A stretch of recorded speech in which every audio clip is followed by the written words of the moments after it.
because I'm laying down and this thing is standing in our entryway. So, Bill, he said, "Oh my God, Julie," he said, "you didn't draw an alien." And I said, "No, I didn't see an alien. I just saw a little creature." And he, oh gosh, do you have this right here? Yes. Yeah. So, Bill says, "Julie, give me a second." So then he sends me this in an email, and this is from 1969 that two military guys, they experienced this. And he said, Bill says, "You're giving me goosebumps because it looks like exactly what you drew." And I said, when I looked at that, I said, "Bill, the picture that Bill just, that you just had up, that was more what I saw than my own drawing. How can that be? That the same, you know what I mean? It's eerie. It is just mind blowing, but that's, yeah." And it just stood there, and my brother put his, the blanket over his head, and I locked eyes with it. It had black shiny eyes, and I locked eyes with it. And it was like it was a magnet. And this went on for maybe a minute or so. And then I opened and closed my eyes a few times and it was gone. So I don't know what that was. Wow. And it came. Yeah. When's the last time you spoke to your brother about that? Oh gosh. Well, he lives in Missouri somewhere. I'm not really close with him right now. But did he remember this through the years when you did speak with him? Yes, absolutely. He even told one of my friends, Mike, that lived in our town, he actually sent me a text message saying that, "Ron told me all about this, Julie." He goes, "I believe you." Yeah. So absolutely that happened. Wow. Yeah. Wow. I mean, like Bill said, you didn't throw. So this happened prior, and I mean, there was no UFO connection or anything to that. It was just like you saw this being. But so has anything happened since? That's what the last question was. But I mean, has anything happened since this has happened? 1982. Well, I am no, not anything big to tell you about, but I am now skywatching, and I have never done that. And I have a video of two unusual things, and I've shared it with some reputable people, and they're like, "Yeah, that's really cool." So I'm doing that now. I'm going out, and I have a perfect spot. I live in northern Minnesota. I'm on a lake. I mean, we just had the northern lights the other night. Oh, wow. Beautiful.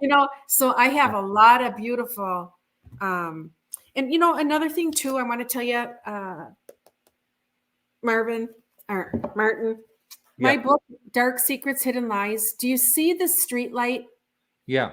And then I designed this cover, and that's me underneath the streetlight. Okay. Yeah. You got it there. Yeah. And that UFO was shining down on me. We saw that when I was in the house looking out the window, but I told you I had a very rough upbringing. And so my book, The Dark Secrets and Hidden Lies, when Roland would come home from the bar and throw me out of the house in the middle of the night as a young person, I would go sit underneath that streetlight. And that's the same place where the UFO came. That was like my safe spot beneath the blanket of the stars underneath the streetlight. But that was my safe spot. And that's where, so I think it just kind of all mirrors and connects. Wow. Interesting. Now they're getting to the light, the color of the light. It's not totally unheard of. As a matter of fact, I was taking a flight on a commercial flight, and the guy next to me was a pilot for American Airlines, and he was deadheading, and we had a discussion that I asked him if he heard anything. So this is right after December of 2017, when the New York Times article came out about the Pentagon and UFOs. And so I asked him if he happened to catch that. I don't know exactly. I think it had to do with, he was saying he was a Navy pilot. And so he said, no, he did not catch it, but UFOs are real. And I said, oh, tell me why you're saying that. And so he was flying, I think, either an F-16 or something like that. And for about 300 miles, he was tailed by a bright green object that lit up the entire cockpit.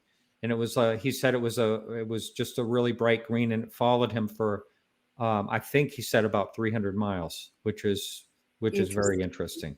Yeah.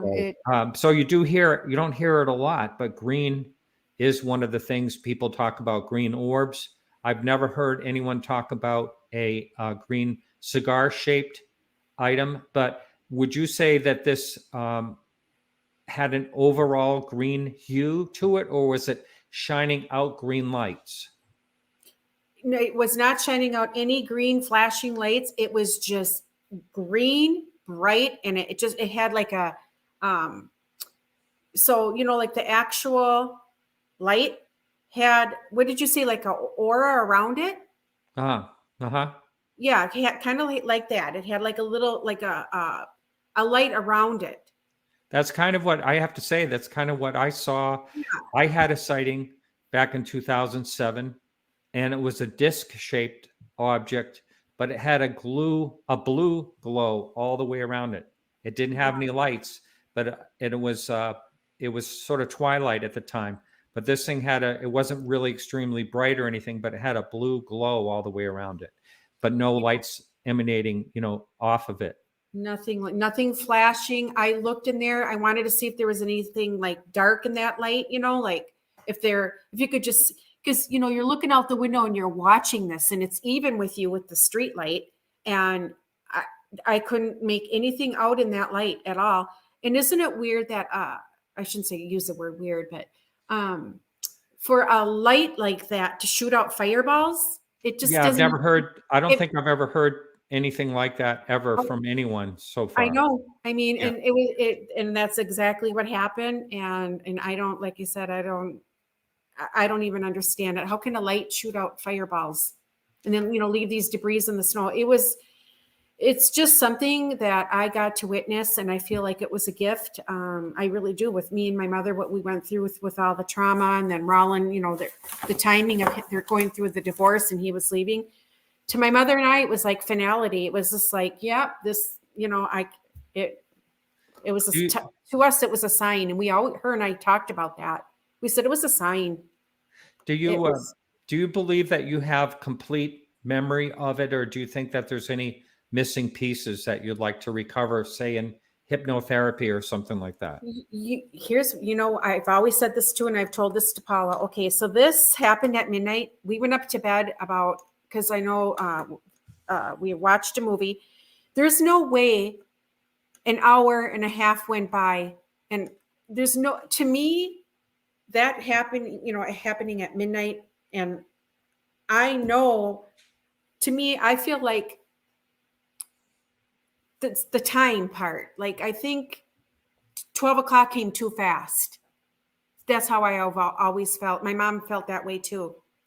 And so I don't know, who knows, but it's just something that it's on in the back of my head, that I always did believe that this happened at like 10:15, 10:30 or whatever. I mean, how did 12 o'clock come that quick? I mean, I couldn't even believe when that happened that it was after midnight to me. Well, yeah, this is just someone complimenting you. Yeah. That they bought your book, and Yes. Your strength is extraordinary and all that. So, yeah, I believe that, it wouldn't hurt. I'm sure you've heard, if you've been paying attention to a lot of people talking about having sightings, that there's a time issue. A lot of times there's a time issue, whether it's missing time dilation, or I don't even know, there is a time element. There seems to be with a lot of UFO sightings. And sometimes people will say something like, geez, the next thing, I mean, I spoke to someone on the phone recently that had quite a sighting. I'm probably going to try to get him on the show in New Mexico. And he's probably going to listen to the show and get back in touch with me. But he had this weird, very, very unusual sighting that started out looking like an animal type of thing, and then it shape shifted and everything else. It's really bizarre. And then all of a sudden it's, like 3 o'clock in the morning, and they have no idea what happened. So there seems to be a lot of times that people are talking about this, and I don't think it would hurt you to, look into it a little more as far as hypnotherapy or something. Right. And the clarity of it, I mean, so where our house was up on that little hill, there's no houses in front of us. There's no houses on the side of us, but there was a house behind us. So now you're looking out, you have all these ponds in front of you, and you have a lake on your right-hand side. Oh, and another thing, which I thought was unusual, is there was a sighting the same night as mine, and you just had that up, and it said February 10th, 1982, UFO underwater. That's not for me. That's not mine's already recorded, my sighting, but there was another one from February 10th, Willernie, come on, my little town of Willernie, that there was somebody reported a UFO underwater. Underwater. Underwater. Now, how that's in And I February found though? That's in the ice. The lakes are iced over. Yes, but So it's a report that UFO Cat had. I think I thought I gave it to you, but it's in my book. So where did that come from? I do believe you did. I just didn't. That just didn't get uploaded. Yeah. Yeah. But anyway, that's very strange to be underwater. In, Yeah, underwater. I know. And do you see? Yes, I saw that. Yeah. No, this is crazy, but this is back then in 1982, we had Northwestern Bell, right? Ma Bell.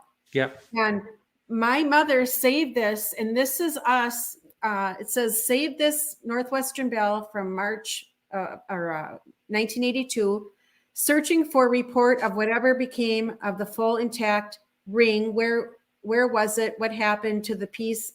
We never got back, but we saved. This is us calling CUFOs in Chicago, Illinois.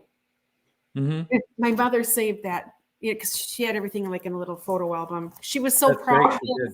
She Yeah. did save everything. Yeah.